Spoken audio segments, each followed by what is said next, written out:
হরে কৃষ্ণ। সেই ভাগবত কথার প্রচার উদ্দেশ্যেই সামান্য কিছু বলবার চেষ্টা করছি। ভগবান সুখদেব মুনির মুখ থেকে যে ভাগবত কথা রূপী অমৃত প্রকাশ হয়েছিল তাই পান করো এবং এর মাধ্যমে অমর জীবনের অধিকারী হয়ে যাও। মৃত্যু সাগর রূপী এই সংসারকে পার করবার জন্যে আর অমৃত তত্ত্বর দিকে যাবার জন্যে এই কথার সঙ্গ করো। উপনিষদে এরকম প্রার্থনাই তো আছে যে তমসো মা জ্যোতির্গময়,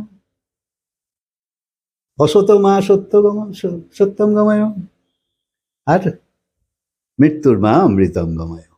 তো তো কথা হলো এই যে অসত্য থেকে সত্যের দিকে নিয়ে চলো, অন্ধকার থেকে প্রকাশের দিকে নিয়ে চলো। তাই আমরা জ্যোতির পুজো করি। অখণ্ড জ্যোতিকে বিশেষ মান দেয়া হয়েছে। পুজোর সময়ও আমরা দীপের পুজো করি। সেই রকম শ্রীমদ্ ভাগবত প্রকাশ পুঞ্জ। বড় ভাগ্য থাকলে ভাগবত কথা শোনার সুযোগ আসে। তাই সৎসঙ্গ করো, নিরন্তর সৎসঙ্গ করো।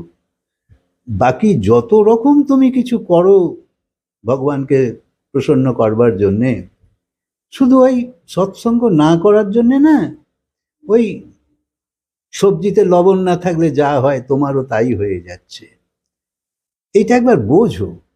আগে সৎসঙ্গ চাই, তার সঙ্গে ওইগুলো যদি করো সোনায় সোহাগা। সেইটা কেউ বুঝতে চায় না। সবাই সব কিছুই করছে সৎসঙ্গ ছাড়া। ভেবে দেখবে।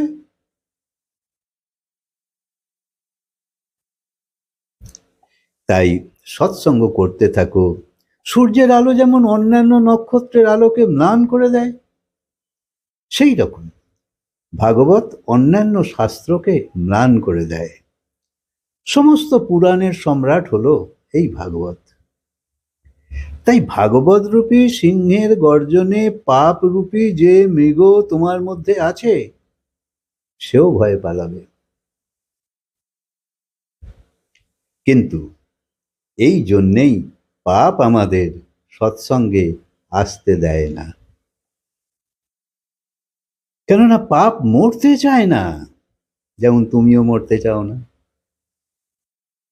সৎসঙ্গ না করলে পাপ থেকেই যাবে, আর তুমি পতনের দিকেই যাবে। তাই পাপের কথা শুনো না, ভগবানের কথার প্রতি আগ্রহ আনো বিশেষভাবে। মন পবিত্র হবে, তুমি নিষ্পাপ হতে থাকবে, মন নির্মল হবে, মতি নিঃসন্দেহ হতে থাকবে, আর শেষে তুমি নির্ভয় হয়ে যাবে। মৃত্যুর ভয়ও তোমার থাকবে না। এটাই ভাগবতের পরিচয়। শেষে নির্বাণ প্রাপ্ত হয়ে যাবে। অর্থাৎ 5টা লাভ তোমার হবেই। যেমন তুমি নিষ্পাপ হয়ে যাবে, নির্মলতা আসবে, নিঃসন্দেহতা আসবে, নির্ভয়তা আসবে, আর মোক্ষ প্রাপ্তির নজর এসে যাবে। ভাগবতে তোমার জীবনে এলে তুমি জেগে যাবে, আর যে জেগে যায় সেই যোগী। সংসারের বিষয় বিলাসে বৈরাগ্য তো আসা চাই। এই বিষয় বিলাসকেই তো ছাড়তে হবে। চোখের ধর্ম দেখা, এবং তুমি চাও যে মরবার সময়ও যেন দেখতে পাই, বুড়ো বয়সেও যেন কানে শুনতে পাই। না শোনার যোগ্য যা, কমসে কম তাকে তো ত্যাগ করো। বিষয় বিলাস মানে শরীর রাখতে গেলে খাবার তো খেতে হবে, কিন্তু খাবার জন্যে বাঁচা এরকম তো নয়। এখন লোককে জিজ্ঞেস করলে বলবে, না খেলে কামাবো কি করে? আর কামাচ্ছ কেন? বলবে, না হলে খাবো কি করে? অর্থাৎ কামাচ্ছ খাবার জন্যে, আর খাচ্ছ কামাবার জন্যে। তো এই চক্করে ফেঁসে আছো। তাই খাবার যোগ্য যা তা খাও, যা পান করার যোগ্য নয় তাই তো বিষয় বিলাস। বৈরাগ্য হয়ে যাওয়া সহজ ঘটনা। যেমন ফল পেকে গেলে পাড়তে হয় না, আপনিই পড়ে যায়, সেই রকম ভাগবত জীবনে এলে তোমায় সংসারকে ছাড়তে হবে না, আপনিই ছেড়ে যাবে। সংসারকে যদি তুমি ছাড়তে চাও তাহলে এটাকে ত্যাগ বলে, এটা বৈরাগ্য নয়। যদি নিজে নিজেই ছেড়ে যায়, মানে আকর্ষণ কমে যাচ্ছে, সেটাই বৈরাগ্য। কারণ বৈরাগ্য আসেনি, অথচ সংসার থেকে তুমি সরে যাচ্ছ, পালিয়ে যাচ্ছ, তাতে মিষ্টতা আসবে না। সে তো রাগ দেখিয়ে তুমি সরে যাচ্ছ, তাহলে কি করে হবে? ভেতরে জ্বলন চলতেই থাকবে। যেমন সূর্যের আলো চলে গেলে তুমি প্রদীপ জ্বালাও বা দীপক জ্বালাচ্ছ, সেই রকম ভাগবতকে আধ্যাত্ম দীপক বলা হয়। দীপক বা সূর্য এ দুটোই তো প্রকাশবাচক। তাই অসত মাস অসত্য থেকে সত্যের দিকে যেতে হবে। তাই ভাগবত শুরুই হলো সত্যম পরম ধীমহি দিয়ে, আর ভাগবত শেষও হচ্ছে সত্যম পরম ধীমহি। সত্যই সত্য, বাকি সব কিছু মিথ্যার থেকে বেশি আর কিছু নয়, সব মিথ্যা। যেমন মনে করো তুমি রাত্রিরে স্বপ্ন তো দেখছো, তো স্বপ্নটা তো তুমি জেগে গেলে মিথ্যাই মানছো। কিন্তু এখন যে জেগে জেগে যে সংসারে আছো 70-80 বছরের, একে তো তুমি মিথ্যা মানছো না। কিন্তু এও তো থাকে না ওই স্বপ্নের মতন, আগে ছিল না, এখন চলছে 70-80 বছরের, তারপর থাকবেও না। তো এও তো অসত্য।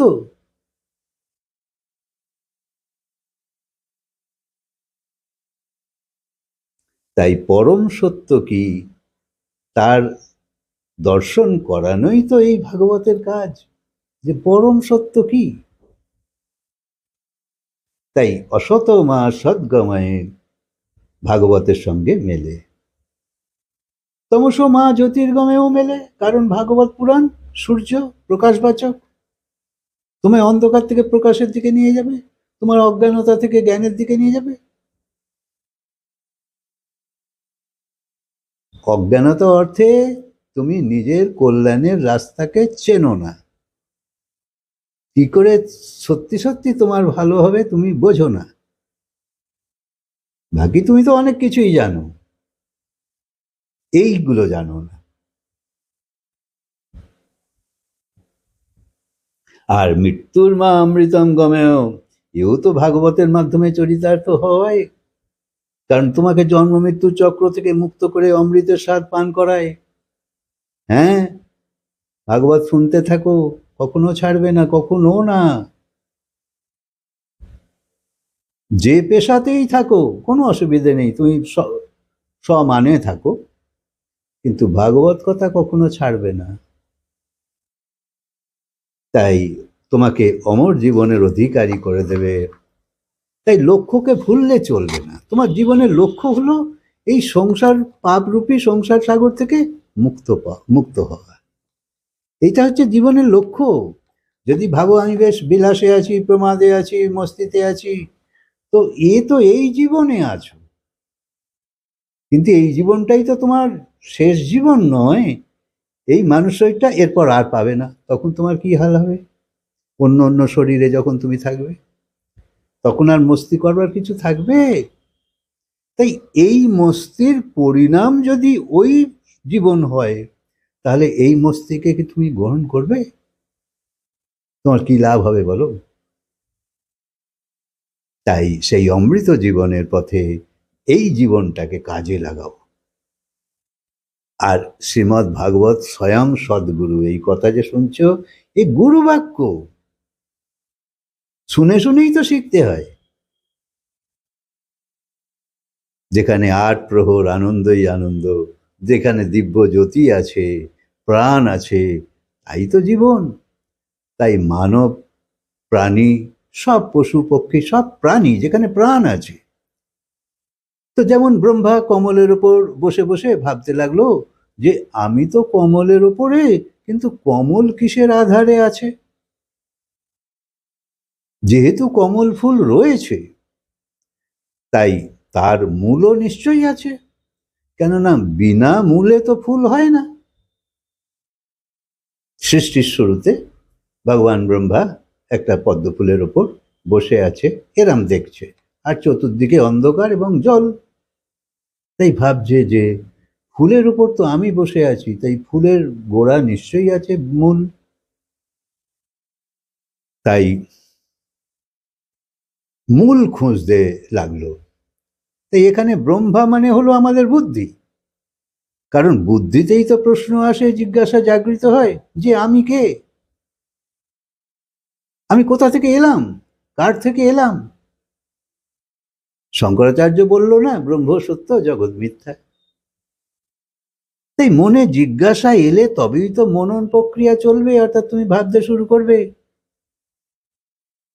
ব্রহ্মা তো ফুলের নালি দিয়ে নামতে লাগলো মূল খোঁজবার জন্যে, অর্থাৎ কমল হলো মনের প্রতীক, আর নালি দিয়ে যে নিচে নামছে সেটা হচ্ছে মনন। তাই মনন মন্থন। তাই প্রশ্ন করো আমি কে, আমার নাম তো তুমি নিজের নাম জানো। তারপর প্রশ্ন করো এই নাম তো এই শরীরের নাম, এই জন্মাবার পর এই নাম দেয়া হয়েছে, তার আগে এই নাম তো আমার ছিল না। তাহলে আমি কে? এবারে এই প্রশ্ন হলো এই শরীরটা কার? তো উত্তর এলো আমার। তার মানে আমি এবং আমার এই দুটো আলাদা, একটা আমি, একটা আমার।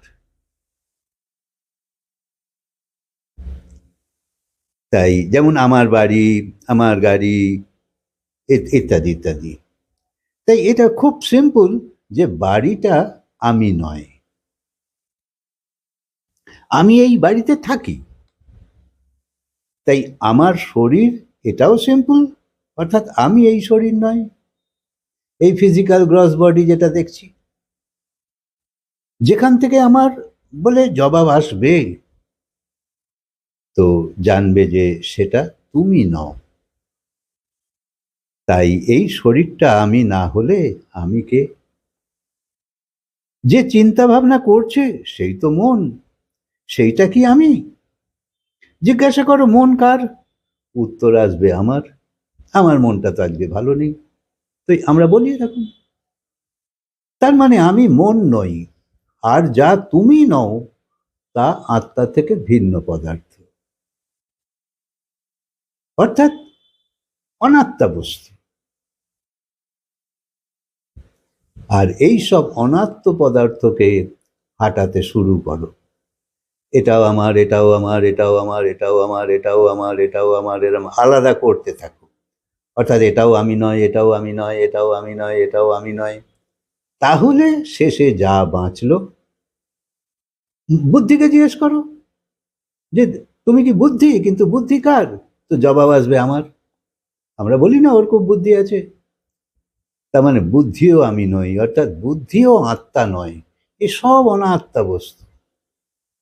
তাই জিজ্ঞেস করতেই থাকো, আর যেখান থেকে আমার কথাটা আসছে তাকেই ত্যাগ করতে থাকো।